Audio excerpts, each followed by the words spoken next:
Hey everyone, Brendan Snyder here. How are you? Thank you so much for joining me and welcome to another episode of Heavy Metal Masterpieces. So the genre itself is generally regarded as being created by Black Sabbath. I don't think there's a lot of question behind that, although yes, there are a number of proto-metal bands that kind of started off in that, but it never really fully developed for them the way that it did for Black Sabbath. I mean, we have Blue Cheer and Iron Butterfly and stuff like that, bands that were starting to get that heavier sound, but Black Sabbath really kicked it off, and nobody sounded like Black Sabbath when they did it. They released their debut album in 1970, and the genre itself has just reinvented itself going forward over the last 53 years multiple times. I mean, we start with traditional metal, new wave of British heavy metal, power metal, thrash metal, speed metal, into death metal, new metal, and of course it just keeps going and going to this day. So for this series here, I want to focus on the bigger, more popular albums from the heavy metal genre itself. I'm going to save the more obscure titles for a future series I'm working on. So join me for this as we run through some heavy metal masterpieces. But of course, before we get started, if you're new to my channel and you haven't already hit the subscribe button, please do. Also leave a comment, hit like, all those things help support my channel. I would greatly appreciate it. And of course, as an added bonus, by turning on notifications, you're going to stay up to date on really cool episodes just like this with heavy metal masterpieces. All right, so for this here, I'm going to do this in year of release because there's not really a countdown here. I like all of these bands. I'm not saying that any one of these are any better. All right, so for this particular episode, this is the first one up here. Loudness, Thunder in the East, came out in 1985. Japanese metal legends, while maybe not a big, huge seller kind of album, definitely the biggest one from this band. They formed back in 1981, but as I said, this album here is 1985. It was their fifth studio album and first released on a major American record label, which was Atlantic Records. And I think this is the first one that most American or fans outside of Japan know, which is another reason why I'm choosing to feature it here. Also, it was produced by Max Norman, which I think made a big difference in it. He had worked with Ozzy Osbourne and would work with Megadeth. But the guitar player of this group, Akira Takasaki, is just absolutely phenomenal. For some reason you are not familiar with him, definitely check him out. He is an amazing guitar player and definitely worthy of attention of all metalheads. But this album here, don't let the whole Japanese band fool you here. All the lyrics are in English here, albeit with a little bit of a Japanese accent and so forth, but it works really well in terms of this here. Their biggest hit, Crazy Nights, you might even know, even without knowing it, because I was one of those ones that was just all over the radio and stuff, played on MTV and things of that nature. But I've got an interesting little side note on it, because it took me a while to figure it out. There is a chant in that song called MZ, well, it's not called, but what he says is MZA. And it doesn't actually mean anything, because for the longest time I tried to figure out what the heck he was saying and what it was related to in terms of the lyrics to Crazy Nights. And what I found out is that it was actually just a placeholder that Max Norman, the producer, asked him to come up with something that could be chanted and sung along in concert. And they intended to replace it in post-production, but they couldn't come up with anything, so they just left it. But aside from that, the album itself is just one of those stellar albums that is great from start to finish, and I highly recommend it. All right, moving on. Sabotage, Hall of the Mountain King, 1987 release. Fourth studio album from these guys here that started back in 1979 under the name Avatar, but would later change it to Sabotage.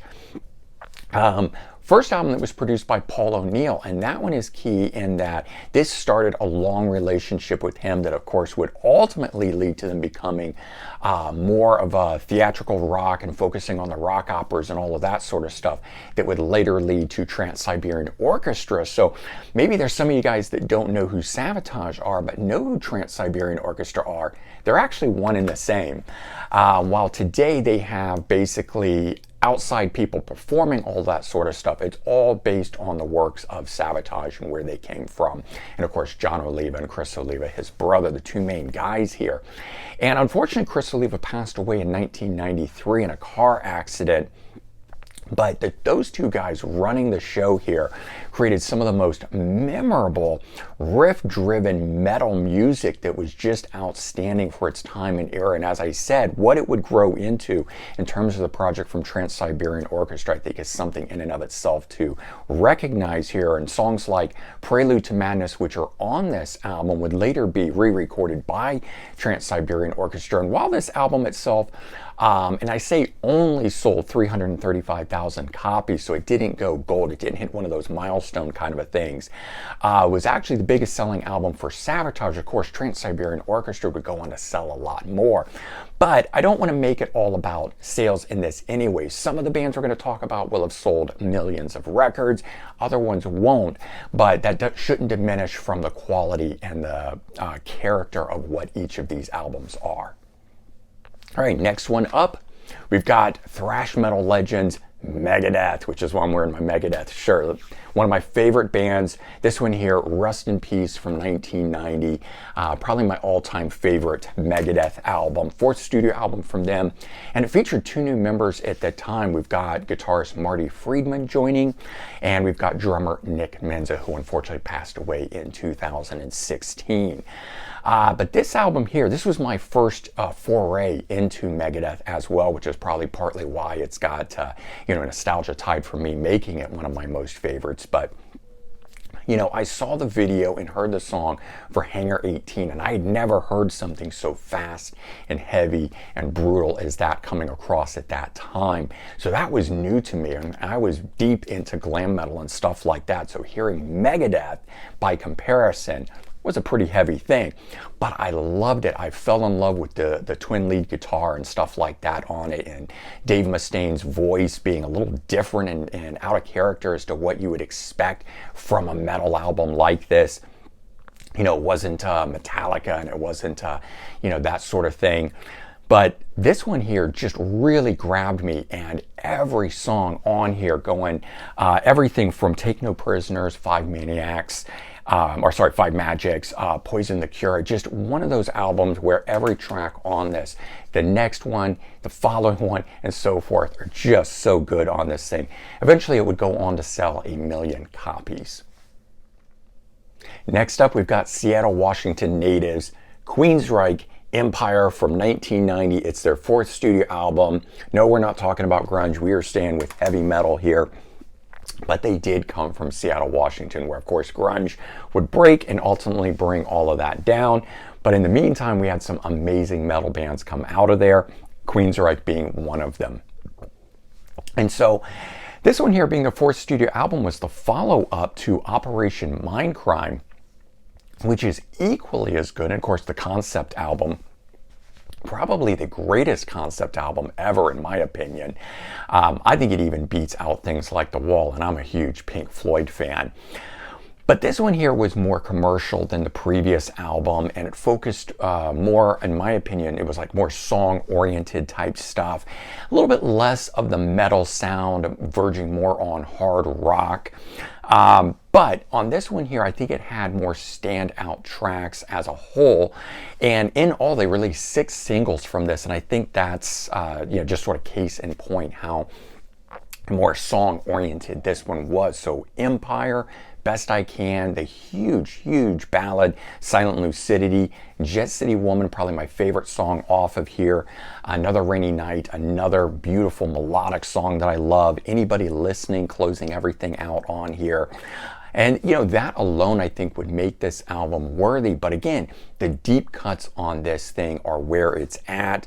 The Thin Line, Resistance, just one of those albums where the whole thing start to finish is amazing. The production on this is outstanding, and I think the song sequencing too, the way that it moves from harder, heavier tracks into more melodic or more hard rock blues based or a ballad or whatever. It just seems to flow really well on here. And this is one of the biggest selling ones that we're talking about today, where it went on to sell 3 million copies. So definitely, that in and of itself, shows the quality and how good this thing was at the time. But as I said, I don't think record sales totally show the whole picture of what can be a heavy metal masterpiece. All right, and the last one we're going to talk about here goes to Brazilian thrash legend Sepultura, Chaos AD from 1993. The band itself formed way back in 1984, and this album here was their 5th studio album. A bit of a departure from their previous more straight-ahead thrash albums. This one focused more on a new form of metal that was coming out at the time, groove metal, and one of the bands that really spearheaded that, and I think made that genre what it is, was Pantera, of course, but we've got Sepultura as another one of those bands that was doing that early on. This was their first major label debut, coming out on Epic Records, and featured new bassist Polo Jr. So a little bit of changes and things going on within this record and lineup and things of that nature. Whether that is what led to the album being what it is, I can't say, but this album here really kind of just blew my mind at the time when it came out. The groove that was in it, the heaviness of it, Max Cavalera's vocals in it was definitely the heaviest thing that I was hearing at that time. And even though that it almost kind of verges on that cusp of death metal sounding stuff, I could totally get into it. I think it's that line between it being more groove oriented than more of the thrash or metal oriented stuff that death metal can tend to be, and that was one of the reasons why I was able to get into this. But there was so much wonderful stuff about this that I really enjoyed and loved. Ultimately, the album would go on to sell 500,000 copies in the US. Pretty amazing for something that is as heavy as this is here.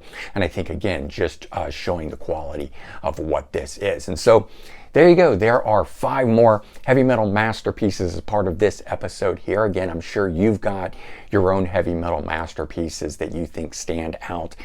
Keep in mind, these are not the only heavy metal masterpieces. These are just the 5 we're talking about today. There are so many great ones out there, but let me know which ones you love, and we'll see. Maybe one of those will get featured in a future episode. All right, everyone, take care. Have a good one, and I'll talk to you soon. Bye.